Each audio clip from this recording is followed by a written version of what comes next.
غزوہ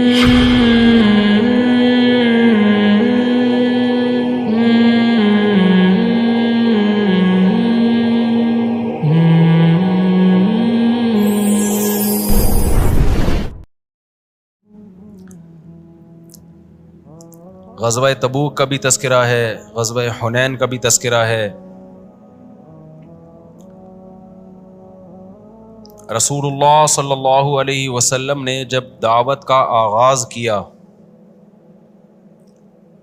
تو آپ تنہا تھے، اکیلے تھے۔ مکہ میں آپ صلی اللہ علیہ وسلم نے لوگوں کو توحید کی دعوت دی کہ ان پتھروں کے بنے ہوئے بتوں کو مت پوجو، تمہیں بنانے والا ایک خدا ہے، تم نے اسی کے پاس لوٹ کر جانا ہے اور ہم اس کے غلام ہیں۔ یہ اسلام کا بنیادی دعویٰ ہے۔ جو اسلام کے علاوہ جتنی قوتیں ہیں، جتنی طاقتیں ہیں، وہ انسانوں کو اسٹیٹ کا، ریاست کا غلام بناتی ہیں، انسانوں کا غلام بناتی ہیں، لیبل آزادی کا لگاتی ہیں۔ دنیا میں خوب سمجھ لو آزاد کوئی بھی نہیں ہے۔ ادھر توجہ رکھنی ہے ذرا میری طرف، اور بچوں تم لوگ چپ کر کے بیٹھ جاؤ، ٹھیک ہے؟ کیا نام ہے تمہارا؟ تمہارا نام کیا ہے؟ حمزہ؟ کیا بول رہا ہے؟ خضر؟ خضر عرف چھٹانکی، چھٹانکی سے ہے نا اتنا سا۔ تو یہ اسلام کا بنیادی دعویٰ ہے کہ ہم کس کے غلام ہیں؟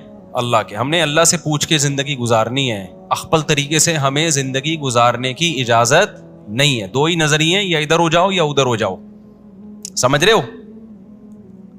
یا تو آزاد ہو، اور آزاد کوئی بھی نہیں ہے، کوئی ملکی قوانین کا پابند ہے، کوئی خاندان کا پابند ہے۔ آزاد تو ایک لیبل ہے، دنیا میں آزاد کوئی بھی نہیں ہوتا۔ تو ہم اللہ کے غلام ہیں، یہ پیغمبروں کا مشترکہ دعویٰ ہے۔ ہم نے کس کی غلامی کرنی ہے؟ اللہ کی۔ لیکن آپ کو پتا ہے جب بھی یہ نعرہ لگایا جاتا ہے نا، بہت سے لوگوں کے مفاد پہ زد پڑتی ہے، وہ ڈسٹرب ہوتے ہیں، کیونکہ اس میں آپ لوگوں کو کلچر سے بھی نکالتے ہو، آپ زنا پہ پابندیاں لگاتے ہو، آپ شراب کو حرام قرار دیتے ہو، آپ توحید کے علمبردار بن جاتے ہو، تو بہت سے لوگوں کی اس سے دکانیں بند ہوتی ہیں، منجن بکنا بند ہو جاتے ہیں۔ جب بھی حق آتا ہے تو باطل کے راستے میں وہ حق رکاوٹ بنتا ہے۔ تمام پیغمبروں کے ساتھ ایسا ہوا، ہم انشاءاللہ آگے پیغمبروں کے واقعات آئیں گے تو پڑھتے رہیں گے قرآن میں۔ ہمارے نبی صلی اللہ علیہ وسلم کے ساتھ بھی ایسا ہوا۔ اللہ تعالیٰ کا حکم یہ ہے، اللہ کی عادت یہ ہے کہ معجزے دکھانے والی ذات اللہ کی ذات ہے۔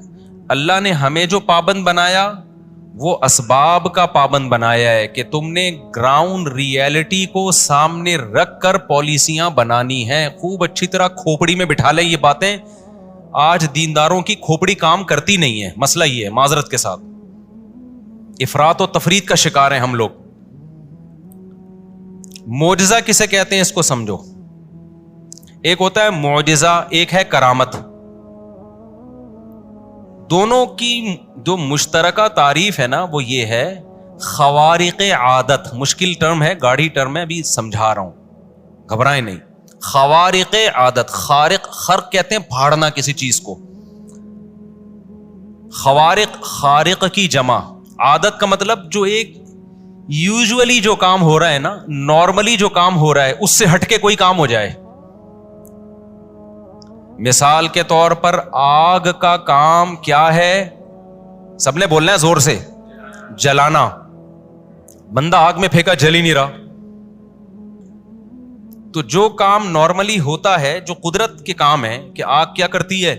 جلاتی ہے، لیکن اس دفعہ آگ میں پھینکا اور کوئی کیمیکل بھی نہیں لگا ہوا اس میں، تو یہ خارق عادت ہے۔ یہ اللہ کی جو عادت ہے نا اس سے ہٹ کے کام ہو رہا ہے، اور اس کی کوئی لاجک بھی نہ ہو، کوئی سائنٹیفک لاجک ہو پھر تو ایک الگ بات ہے۔ بعض دفعہ ایسے کام ہوتے ہیں بڑے الٹے ہوتے ہیں، لیکن اس کے پیچھے کوئی لاجک کام کر رہی، کوئی کیمیکل لگا دیا یا کچھ آگ ہی نہیں ہے، وہ دیکھنے میں آگ نظر آ رہی ہے۔ میں سویڈن میں تھا تو وہاں ہمارے ایک دوست نے ہمیں گفٹ کی ایک موم بتی۔ وہ موم بتی دیکھنے میں حقیقت میں نہیں ہے، وہ موم بتی ہے، سیل سے چلتی ہے۔ آپ بٹن آن کریں اوپر آپ کو ایسا لگے گا جیسے آگ کا شعلہ, اور بالکل گورا جب کوئی چیز بناتا ہے تو بڑی اس میں ایکوریسی بہت ہوتی ہے, ایسا بالکل آگ کا شعلہ جل رہا ہے وہ, اور نیچے موم ہے, نہ حقیقت میں نیچے موم ہے نہ اوپر آگ ہے, وہ جل بالکل بالکل موم بتی. اب گھر میں جب مہمان آتے ہیں تو شو مارنے کے لیے ہم نے وہ رکھی ہوئی ہے, وہ میں بٹن آن کر کے یوں کر دیتا ہوں, وہ بالکل ایسے شعلہ ہل بھی رہا ہے, بجھ بھی رہا ہے, تیز بھی ہو رہا ہے, بڑا پھر ہم کیا کرتے ہیں اس کے اوپر میں ہاتھ رکھتا ہوں, میں ہاتھ رکھتا ہوں. اب میں چاہوں نا میں بہترین طریقے سے روحانی ٹوپی ڈرامے کا دھندا چلا سکتا ہوں, میرے پاس بہترین آپشن ہے, بہترین. تو اب میں کیا کروں, ہاتھ اور جل نہیں رہا, ابے بھائی لوگ کہیں گے یار, میں پھر کہوں بھائی یہی تو ہے اصل, تو میں بتانا نہیں چاہ رہا تھا آپ لوگوں کو کہ میں کیا ہوں, لیکن آج اللہ نے راز کھول دیا, یہ قدرت کی طرف سے, ہاتھ نہیں جل رہا. تو حالانکہ بھائی وہ خارق عادت کام نہیں ہے, وہ کیا ہے, وہ نظر کا دھوکا ہے. اصل میں وہ اتنی اسٹائل سے انہوں نے وہ بیٹری اس کی لگائی اور وہ کرنٹ اس میں آ رہا جا رہا ہے کہ موم بتی لگتی ہے, حقیقت میں نہیں ہے. اس کو خارق عادت نہیں کہتے, اس کو تو جادو کہتے ہیں, نظر کا دھوکا کہتے ہیں, ٹھیک ہے نا, نظر کا دھوکا ہی ہے. دیکھو رمضان میں نا تمیز سے آ کے بیٹھا کرو یہاں پہ ٹائم نکال کے, رمضان اللہ کے لیے خاص کر دو, اس لیے جلدی یوں اٹھنا اور کروٹیں بدلنا اور بھاگنے کی کوشش نہ کرو, تمیز سے پراپر وے میں بیان سنا کرو, بیٹھ کے دلچسپی کے ساتھ سنا کرو, اور اس نیت سے کہ ہم نے یو ٹرن لینا ہے رمضان میں, پوری زندگی کیا کرنی ہے, بالکل بدل جانی ہے, بہت ہو گیا, ورنہ مر جاؤ گے تھوڑے دنوں میں. ابھی مرنے کے ٹائم 2-4 سال, 8, 10, 15, 20, اور جو غربت مہنگائی ہے اس کے حساب سے میرا خیال ہے زیادہ ٹائم ہمارا قبرستان جانے میں باقی بچا نہیں ہے. جیسے ہی ایئرپورٹ پہ اترا ہوں نا, سانس لینے میں مشکل ہونا شروع ہو گئی ہے, اتنی گندگی کراچی میں, ماشاء اللہ الحمدللہ, صلو علی الحبیب. اب میں زیادہ نہیں جاتا اس طرف. تو اب مسئلہ یہ, اچھا جو جن کو مرنا چاہیے تھا وہ ماشاءاللہ زندہ بیٹھے ہوئے ہیں. طارق بھائی کو دیکھ لو آپ, 15-20 سال سے میں ان کو دیکھ رہا ہوں, بیمار ہیں, اور ابھی اطلاعی ان کے ساتھ کے جتنے تھے نکل لیے, جو صحت مند تھے, جو ان کی عیادت کرنے جاتے تھے, ان کو تسلیاں دیتے تھے. اور میں نے پھر پیشگوئی کی تھی, میں نے کہا جب تک پورا سیکٹر 10 مر نہیں جاتا آپ انشاءاللہ زندہ رہو گے, اور اب ماشاءاللہ زندہ ہیں. یہ اللہ کی قدرت ہے بھائی, اور اللہ اور مزید لمبی زندگی دے انشاءاللہ. تو اب کیا ہے, یہ عمل کہلاتا ہے خوارق عادت. خوارق عادت یہ موم بتی والا نہیں, حقیقت میں آگ ہو, کوئی کیمیکل بھی نہ لگا ہوا ہو, پھر بھی انسان نہ جلے. اس کام کو سائنسدان نہیں مانیں گے کبھی بھی, سائنس انکار کرے گی, ایسا پاسبل نہیں ہے. لیکن یہ کون کر سکتا ہے, خدا. کیوں, جو کائنات کو پہلی مرتبہ پیدا کر سکتا ہے جب کچھ بھی نہیں تھا. اس وقت تو کچھ بھی نہیں تھا نا, تو اس کا مطلب اس کے کلمہ کن میں اتنی طاقت ہے کہ یفعل ما یشاء, وہ جو چاہتا ہے کر گزرتا ہے. پہلی مرتبہ ہر چیز کو اپنی قدرت سے پیدا کی, اس کا مطلب وہ لاجک کا اور سبب کا محتاج نہیں ہے. یہ اللہ کے بارے میں بات ہو گئی. مخلوق یعنی میں اور آپ, ہم کچھ بھی کریں گے نا تو ہم سبب کے محتاج ہیں. ہم اگر پیاس بجھانا چاہتے ہیں تو ہمارے کلمہ کن میں وہ طاقت نہیں ہے کہ ہم کلمہ کن کی طاقت سے پیاس بولو بجھا دیں. ہمیں چلنا پڑے گا, پانی نکالنا پڑے گا, پینا پڑے گا, آخر میں الحمدللہ کہیں, کچھ کہتے ہیں کچھ نہیں کہتے, ایسے نہیں پیاس بجھے گی ہماری. تو یاد رکھو دینداروں نے یہ کر دیا ہے کہ جو اللہ کے کام ہیں وہ اپنے ذمے رکھ لیے ہیں, جو اپنے کام ہیں وہ کس کے ذمے ڈال دیے ہیں, اللہ کے. تو پوری غزوہ تبوک اور سورہ انفال جو آج ہم نے پڑھی ہے اس سے یہی سبق ہمیں ملتا ہے کہ جو انسانوں کے کام ہیں وہ انسان کرے گا, جو اللہ کے کام ہیں وہ کس پہ چھوڑے جائیں گے, وہ اللہ پہ. وہ آپ نے نہیں کرنے ہیں, وہ اللہ کی مرضی جب چاہے کرے. اب اسی میں یہ سمجھ لو, یہ جو معجزے اور کرامت ہے نا, یہ کہتے ہیں خوارق عادت. عادت سے ہٹ کے کوئی کام ہو جائے, تو کبھی یہ پیغمبر کے ہاتھ پہ ہوتا ہے, کبھی یہ کام ولی اللہ کے ہاتھ پہ ہوتا ہے, اولیاء کے ہاتھ پہ بھی ہوتا ہے اور ہوتا رہے گا قیامت تک. اس کی کوئی دلیل نہیں ہے کہ اب کرامتوں کا دروازہ بند ہو گیا, ناممکن ہے. یہ دعویٰ جہالت ہے. اس پر پوری امت کا اجماع ہے کہ جیسے پیغمبر کے ہاتھ پہ معجزے ہوتے ہیں, ایسے ہی اولیاء اللہ کے ہاتھ پہ کرامتیں ظاہر ہوتی ہیں. کوئی جاہل آدمی کرامت کا انکار کرے وہ جاہل ہے ایک نمبر کا. اس کا شرک سے کوئی تعلق نہیں ہے بلکہ یہ عین توحید ہے. توحید اس لیے ہے کہ کرامت کا ولی اللہ کے ہاتھ پہ جاری ہوتی ہے, لیکن جاری کرنے والا کون ہوتا ہے؟ اللہ ہوتا ہے. تو یہ تو اللہ کی قدرت ہے, ولی کی قدرت تھوڑی ہے. کرامت جب شرک ہوگی جب ہم کہیں یہ ولی کا اپنا کام ہے, اس کی اپنی طاقت اور قدرت ہے, اپنی تھوڑی ہے.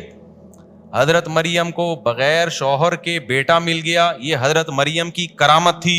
یہ شرک اس لیے نہیں ہے کہ یہ کام کرنے والا کون ہے؟ اللہ ہے. لوگ کہتے ہیں اس کا تو قرآن میں تذکرہ ہے اس لیے ہم مان لیتے ہیں. تو قرآن میں تذکرہ سے کیوں مان لیتے؟ کیا شرک قرآن کے کہنے سے مان لو گے؟ ظاہر ہے قرآن شرک کو پروموٹ نہیں کرتا. قرآن سے اس لیے مانتے ہیں کہ قرآن یقینی چیز ہے. تو کوئی بھی یقینی دلیل ہمارے پاس ہوگی ہم کرامت کے واقعے کو درست مان لیں گے, بشرطے کہ دلیل کیا ہو؟ یقینی. اب شریعت ہی نے ہمیں بتایا ہے کہ اگر کوئی صادق نیک آدمی آپ کو خبر دیتا ہے, مستند آدمی خبر دیتا ہے, تو اس خبر کو آپ کو درست ماننا پڑے گا. اگر کسی ولی کی کرامت کی خبر آپ تک مستند ذرائع سے پہنچی ہے, چاہے وہ قرآن نہ بھی ہو, ذریعہ مستند ہو, تو پھر آپ کو اس کو ماننا پڑے گا. پھر یہ کہنا یہ منجن اور یہ دکانیں اور یہ بزرگوں کی دکانیں چل رہی ہیں, جہالت کی علامت ہے.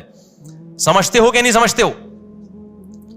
ایسے بہت سارے اکابر کو, ہمارے بھی اکابر گزرے ہیں, بہت سارے علماء میں بہت سارے گزرے ہیں جن کی عجیب عجیب, ہمارے شیخ حضرت مفتی رشید احمد صاحب رحمہ اللہ کی عجیب کرامتیں ہیں کچھ, لیکن ہم ان کو بیان نہیں کرتے, کوئی فائدہ نہیں ہے. اصل تو شریعت کو فالو کرو, لیکن انکار کر دینا کہ مانتا ہی نہیں ہوں میں, تو یہ جہالت کی علامت ہے. ہاں مستند ذریعہ اگر نہ ہو تو اس فیلڈ میں پھینکو بھی بہت بڑے بڑے پڑے ہوئے ہیں جو کرامتوں کے منجن بکتے ہیں باقاعدہ, تو وہ جاہل لوگ اس کو نقل کر رہے ہوتے ہیں. مستند ذریعہ سے ہوگا تو مانا جائے گا, مستند ذریعہ نہیں ہے تو نہیں مانا جائے گا, اس کو رد کر دیا جائے گا. جیسے میں بار بار بتاتا ہوں, شہداء کے خون کی خوشبو میں نے خود اپنی ناک سے ایک بار نہیں کئی بار سونگھی ہے. اب آپ کہو کہ میں نہیں مانتا, یہ اپنے بزرگوں کے منجن بیچتے ہیں.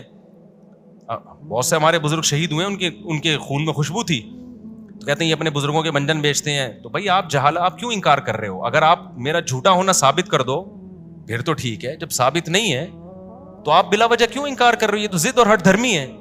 یا تو آپ کہو کرامت ہو ہی نہیں سکتی,